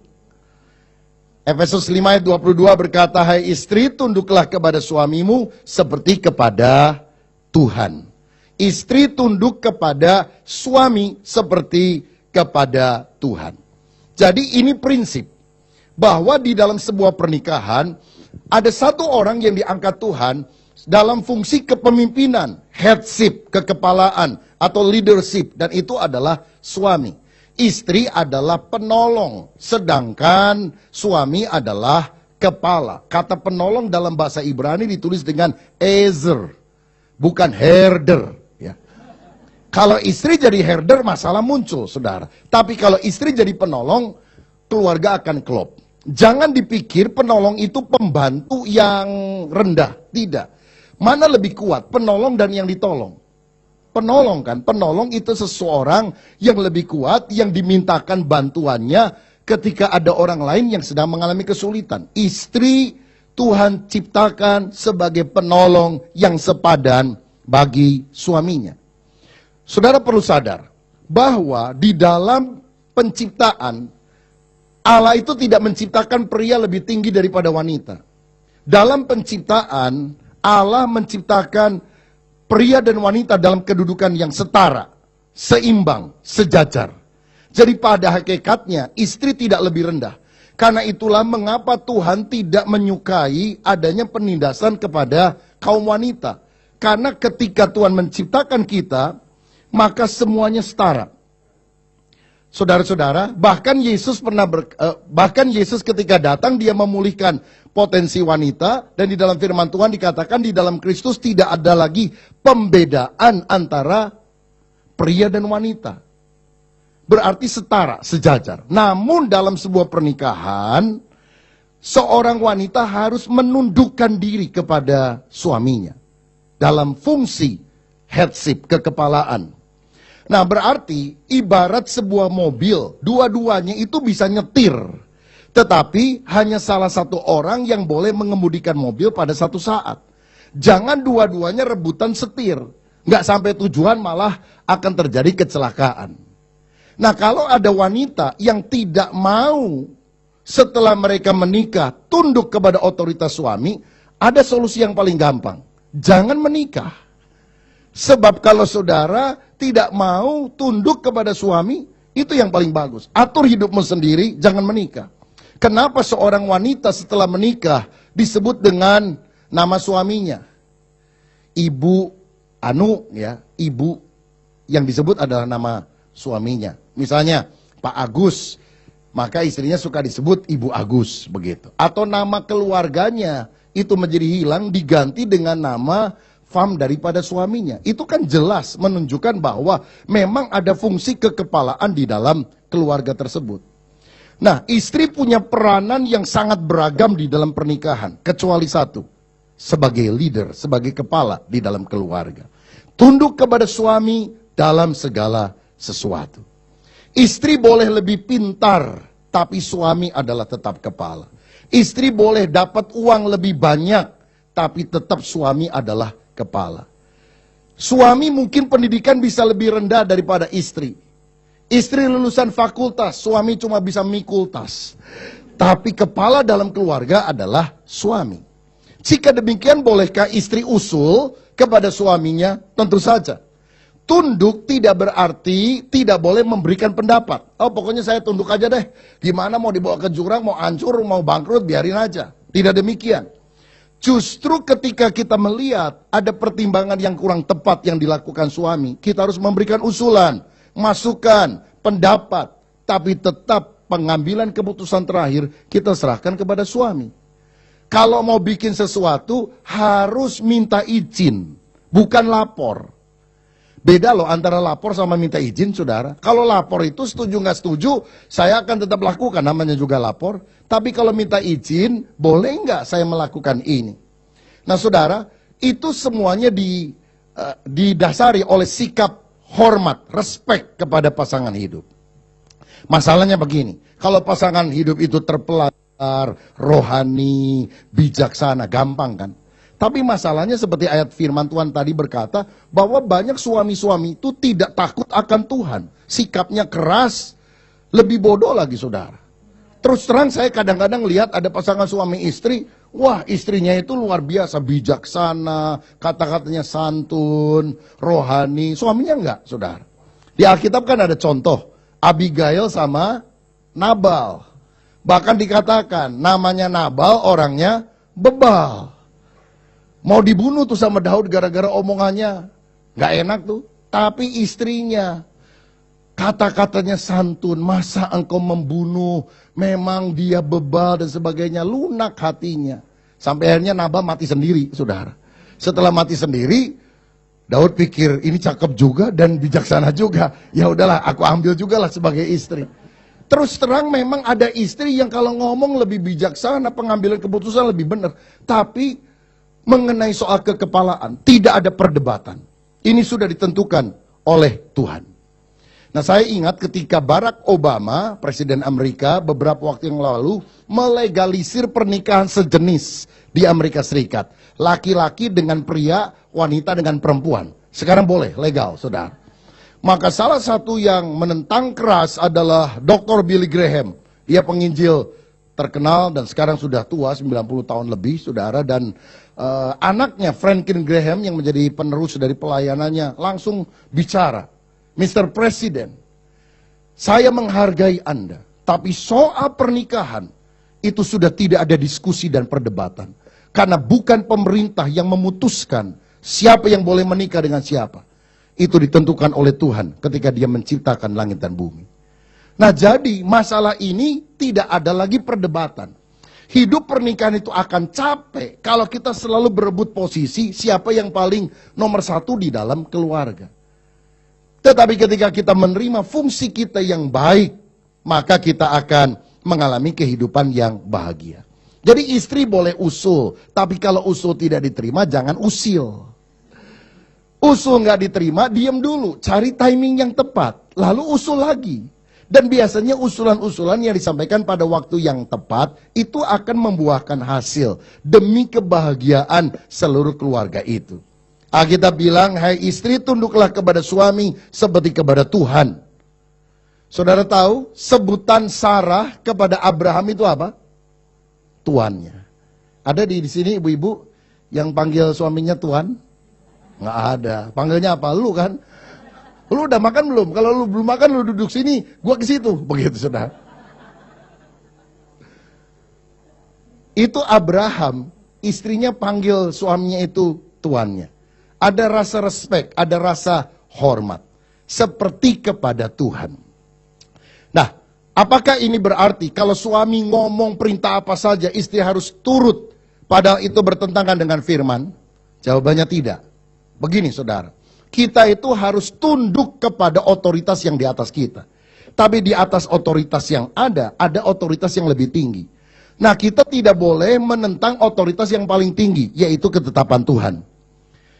Kita tahu di Indonesia kan ada Undang-Undang Dasar 45, lalu ada di bawahnya undang-undang, lalu kemudian ada banyak peraturan, misalnya apa peraturan pemerintah, keputusan presiden, keputusan gubernur dan sebagainya. Pokoknya yang paling bawah bisa saja bikin aturan, tapi tidak boleh menabrak keputusan yang ada di atas. Itu sebabnya ketika murid-murid Yesus dilarang memberitakan kabar Injil bahwa Yesus telah bangkit dari antara orang mati, Petrus berkata dengan tegas, putuskan mana yang benar, taat kepada Anda manusia, pengadilan agama, atau tunduk kepada Allah. Tapi kita harus lebih taat kepada Allah daripada kepada manusia. Karena apa yang dibuat itu melanggar ketetapan yang ada di atasnya. Jadi kalau suami bilang, udah kamu ambil aja tuh, kamu kan pinter komputer, ambil tuh duitnya orang, sedot ke sini. Nah itu jelas saudara sekalian, tindakan yang dilarang oleh Tuhan. Maka kita berhak untuk menolak hal tersebut. Karena apa yang kita pikirkan itu bertentangan dengan apa yang ada di atasnya. Kita juga tidak boleh melanggar hukum negara. Jangan melakukan satu tindakan yang menyebabkan kita akan mengalami hal yang sifatnya kriminal. Suami misalnya nyuruh, kamu bawa ya kantong ini, isinya apa? Ada narkoba, tapi nanti kita dapat untung besar. Itu kan ilegal, tetap tidak boleh dilakukan. Karena ketaatan kita tetap harus tunduk kepada otoritas yang di atasnya. Saudara, lihat satu contoh di dalam Alkitab. Ada perintah Firaun kepada dua bidan Mesir, namanya Sifra dan Pua. Sifra dan Pua disuruh oleh Firaun, kalau ada bayi laki-laki Yahudi yang dilahirkan, maka kamu pencet dulu, matiin dulu. Kalau yang perempuan biarin saja. Tapi Sifra dan Pua nggak mau melakukannya, berarti dia tidak taat kepada perintah Firaun. Dan dia bikin alasannya sebetulnya bohongnya. Dia bilang apa? Itu orang-orang Yahudi kuat. Jadi sebelum kami pencet bayinya udah keluar duluan. Kita bahkan belum sempat datang ke rumahnya, udah muncul duluan. Sehingga Firaun juga jadi kesel sama Sifra dan Pua. Tetapi Alkitab bilang, apa yang dilakukan Sifra dan Pua ini berkenan kepada Tuhan, sehingga Tuhan membuat mereka berkeluarga dan punya anak. Diberkati Tuhan. Nah, kadang orang suka tanya sama saya, kok Tuhan memberkati kebohongan? Jawaban saya bukan. Allah tidak memberkati kebohongan. Allah menghargai sikapnya. Dia tidak taat kepada otoritas di atasnya karena peraturan otoritas di atasnya itu bertentangan dengan otoritas yang tertinggi. Tapi selama itu tidak melanggar hukum Tuhan dan tidak melanggar hukum negara, itu hanya masalah selera, cocok atau tidak cocok, maka kita harus tunduk kepada suami seperti kepada Tuhan. Amin, saudara. Saya yakin kalau prinsip ini dilakukan, hidup kita akan rukun. Dan ingat, suami tidak perlu menundukkan istrinya. Istri itu tunduk dengan kerelaannya sendiri. Hai istri, tunduklah kepada suami. Nggak ada ayat berkata, hai suami, tundukkanlah istrimu. Masalah keluarga adalah istri nggak mau tunduk, suami menunduk-nundukkan istri. Tugas suami mengasihi istri. Tugas istri adalah tunduk kepada suami. Lakukan bagian kita masing-masing, maka kebahagiaan akan datang dalam kehidupan. Yang kedua, apa peran istri dalam mewujudkan keharmonisan keluarga? Yang pertama tadi tunduk bukan tanduk. Yang kedua, perbuatan bukan perkataan. Ayat 1 saya baca lagi dari 1 Petrus 3. Demikian juga kamu, hai istri-istri, tunduklah kepada suamimu, supaya jika ada di antara mereka yang tidak taat kepada firman, mereka juga tanpa perkataan dimenangkan oleh apa? Kelakuan istrinya. Berarti kita bisa menjangkau suami bahkan yang tidak takut Tuhan, yang tidak kenal Tuhan, yang tidak rohani, bahkan bukan orang Kristen, kalau kita mewujudkan perbuatan yang baik, bukan perkataan. Banyak wanita ingin suaminya itu ke gereja, lebih rohani dan sebagainya. Caranya gimana? Dicereweti aja saudara sekalian. Atau cara yang lebih rohani. Kalau kita dengar khotbah yang rasanya bagus, ini cocok nih buat suami saya. Maka kita langsung borong CD-nya, 10 saudara sekalian. Langsung kita pulang ke rumah, kita setel itu CD khotbah. Dikencengin, volume sampai habis saudara, sampai mentok. Maksudnya bukan kita yang dengar, tapi suami yang dengar. Saya mau bilang, itu tidak akan pernah efektif, karena Alkitab tidak mengajarkan itu. Alkitab bilang bahwa suami dimenangkan melihat kelakuan istrinya. Action lebih keras suaranya daripada word, perkataan. Saudara sekalian, ketika kita melakukan perbuatan-perbuatan yang cocok dengan firman Tuhan, maka lambat laun suaminya itu akan melihat, kok dia berubah ya. Maka kemudian dia akan mulai membuka hati bagi sang juru selamat. Bahkan sebetulnya, maka kemudian jengkel kan. Apalagi kalau banyak tukang kipas. Emang cuma dia? Kamu juga bisa. Suamimu 1, kamu 7. Ini ikuti jurusnya Lameh kan saudara. Siapa yang pernah melukai aku balas 7 kali lipat. Mumpung masih muda sekarang, kalau udah jadi nenek-nenek gak ada yang mau. Sekarang aja. Saudara ingat, kalau suami menyimpang ke kiri, istri mesti jalan lurus. Kalau suami menyimpang ke kiri, istri menyimpang ke kanan. Kalau salah satu balik lagi, nggak ada yang ditemukan di tengah. Dan selalu ingat, 2 buah kesalahan tidak akan pernah menghasilkan sebuah kebenaran. Ketika kita berkata, Tuhan, saya mau hidup murni dan saleh. Kesalahan apapun Tuhan akan ampuni, Tuhan akan pulihkan dalam kehidupan kita. Amin saudara. Ini yang Tuhan mau, hidup murni dan saleh dan bukan cemar. Dalam Amsal 31 ayat 10-12 dikatakan demikian, puji-pujian untuk istri yang cakap. Amsal 31 ayat 10-12. Istri yang cakap, siapakah yang akan mendapatkannya? Ia lebih berharga daripada permata. Hati suaminya percaya kepadanya. Suaminya tidak akan kekurangan keuntungan. Ia berbuat baik kepada suaminya dan tidak berbuat jahat sepanjang umurnya. Ayat 23, suaminya dikenal di pintu gerbang kalau ia duduk bersama-sama para tua-tua negeri. Istri yang saleh lebih berharga daripada permata. Saudara, bahkan suaminya percaya kepada dia. Suaminya tidak akan kurang keuntungan karena istri selalu memikirkan yang terbaik bagi suaminya. Tidak merugikan suaminya. Sehingga suaminya percaya kepada dia. Banyak kan saudara, suami itu tidak mau mempercayakan misalnya berapa uang yang dia dapat dari pekerjaannya kepada istrinya. Cuma dijatah doang. Kenapa? Kalau saudara ngalami itu mungkin perlu dipikir. Suami nggak ada trust sama istri. Karena mungkin istri juga terlalu boros. Bisa saja kan begitu. Ada wanita yang jengkel sekali karena dia merasa saya ini istri. Tapi kok saya nggak dipercaya untuk mengelola keuangan keluarga. Kenapa kok cuma dikasih begitu saja?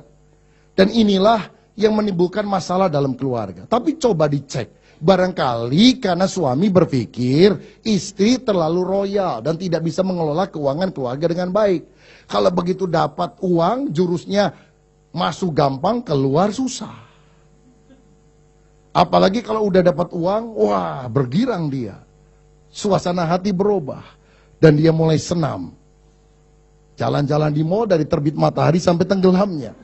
Belanja, saudara-saudara. 5 kantong kresek di tangan kiri, 7 kantong kresek di tangan kanan. Berlari tidak menjadi lelah, berjalan tidak menjadi lemah. Karena ada kekuatan seperti sayap Raja Wali. Dan kalau suami berkata, aduh mam jangan boroskan uang kita terbatas. Jawabnya gampang, tenang pap. Burung di udara, Tuhan pelihara. Apalagi kita orang percaya. Masalahnya kan kita bukan burung, saudara-saudara. Kita diberi hikmat untuk mengelola keuangan dengan baik. Nah, ini yang Tuhan mau dalam kehidupan kita. Menjadi seorang istri yang bisa dipercaya oleh suami. Berbuat baik, tidak pernah berbuat curang seumur hidupnya. Dan akibatnya suami dikenal di pintu gerbang. Kehadiran seorang istri yang bijaksana dalam keluarga membuat karir suaminya makin sukses. Coba saudara pikir, apakah posisi saudara sebagai pendamping membuat pasangan hidupmu lebih baik? Karakternya lebih baik, pekerjaannya lebih baik, hidupnya lebih baik, rohanianya lebih baik, dibandingkan bila ada orang lain yang di sisinya. Apakah hidup kita memperkaya kehidupan pasangan kita? Saya yakin di balik kesuksesan seorang suami, ada seorang istri yang lebih hebat di belakangnya. Satu kali ada sepasang suami istri namanya Bill Clinton and Hillary Clinton. Ya, tahu kan? Dua-duanya lagi naik mobil, saudara sekalian. Lalu karena bensinnya sudah hampir habis, mereka mampir dulu di sebuah pom bensin. Lalu Bill Clinton beli bensin, waktu dia mau bayar, dia kaget, saudara. Karena ternyata yang punya pom bensin itu adalah seorang pria, teman sekelas daripada Hillary. Teman sekelas daripada istrinya. Lalu dia panggil, Hillary, come here. Kamu masih ingat nggak? Oh iya. Saudara gimana nggak ingat? Karena dulu waktu zaman SMA masih pacaran nih saudara. Hillary sama pemilik pom bensin itu. Dulu belum jadi pemilik pom bensin. Masih anak SMA gitu. Udah ngobrol-ngobrol sebentar lalu mereka pergi.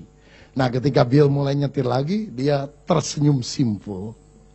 Dia bangga. Dia bilang kalau kamu pilih dia. Oh kamu sekarang jadi apa? Istri tukang pom bensin. Untuk kamu pilih saya, kamu jadi istri presiden Amerika Serikat. Tapi Hillary bilang, oh keliru. Kalau saya menikah sama dia, saya akan jadikan dia presiden. Dan kamu yang jadi tukang pom bensin, katanya. Istri itu powerful, saudara sekalian. Asal bisa diarahkan, mengarahkan diri dengan baik. Dengan apa? Hidup murni, saleh, tidak cemar, sehingga suaminya dikenal. Haleluya. Yang terakhir, yang keempat sekarang, ayat yang ketiga dari 1 Petrus pasal yang ketiga tadi berkata demikian, perhiasanmu janganlah secara lahiriah, yaitu dengan mengepang-ngepang rambut, memakai perhiasan emas, atau dengan mengenakan pakaian yang indah-indah, tetapi perhiasanmu ialah manusia batinia yang tersembunyi dan perhiasan yang tidak binasa, yang berasal dari roh yang lemah lembut dan tentram, yang sangat berharga di mata Allah.